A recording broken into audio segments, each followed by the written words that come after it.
later.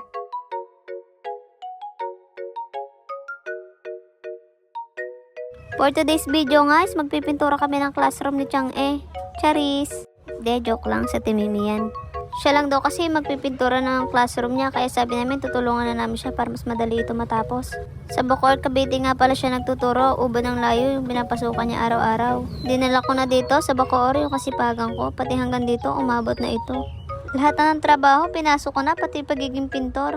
O sa magpapintura ng bahay dyan, baka gusto nyo, libre lang. Joke lang po. Late na nga ang brigada na Timimi dyan, kaya kami na lang yung tumulong sa kanya. Hindi na rin siya nag-imbita ng estudyante niya, kaya kami na lang yung tumulong sa kanya. Maaga nga kami pumunta diyan, alas 7 pa lang ay nandiyan na kami kasi nga Bacoor pa ito. Pagpasok ko nga sa school nila, na-miss ko maging high school. Parang gusto ko na lang ulit bumalik sa pag-aaral. Yung wala kang iisipin, kundi assignment mo lang. Tapos papasok lang tayo, tapos may baon na. Uupo ka lang sa isang tabi, tapos makikinig sa teacher. Iba na kasi panahon ngayon. Pagtapos mo mag-aral, akala mo masarable na yung buhay mo, hindi pa pala. Yung marami ka pang mission sa buhay, yung akala mo hayahay ka na pag nakagraduate ka.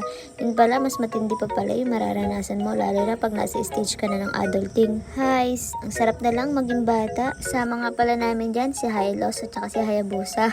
Joke lang po. At ayan, masaya pa nga ako dyan. Palaro-laro pa ako. Meron mamaya hindi na maintindahan yung mukha ko dyan. Nagtimpla na nga rin di si Sir Leo ng pintura na gagamitin namin para makapag-start na kami. Pinaka-namimiss ko talaga sa high school life yung pagiging atleta ko. Dati kasi isang arnis player ako. Share ko lang po. Sabi ko nga sa kanila diyan, nung high school ako, parang hindi ko naranasan magpintura ng classroom namin. Tapos dito, hanggang Bacoor, nadayo ko magpintura.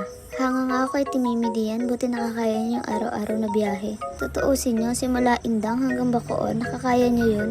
Feeling ko, biyahe pa lang, pagod ka na. Pero sabi nga nila, walang mahirap na trabaho kung magtsatsaga ka. Nag-start na nga kami diyan sa pagpipintura. Nagpalit nga ako ng pambahay na damit diyan kasi nga nalalagyan ito ng pintura. Nagtulog na nga kami ni Hylos diyan sa part na yan para mas mapadali. Tapos sa kabilang side nga, si Sir Leo na ang bahala doon. Purong baba nga lang pala pinipinturahan namin ni Pony diyan dahil si Sir Leo na ang bahala diyan sa mataas. Buti na nga lang, maliit lang ang classroom na Timimi at madali kami matatapos nito. Panoorin nyo na muna kung paano kami magpintura.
At kaunti na nga lang ay malapit na kaming matapos. Papatungan na lang namin yung mga ibang lagpas. Binalik na rin namin sa dating pwesto ang mga upuan. Nagtulong na nga kaming tatlo para mas madali ito matapos. At bandang iyan nga ay alas 10 pa lang at tapos na kami magpintura.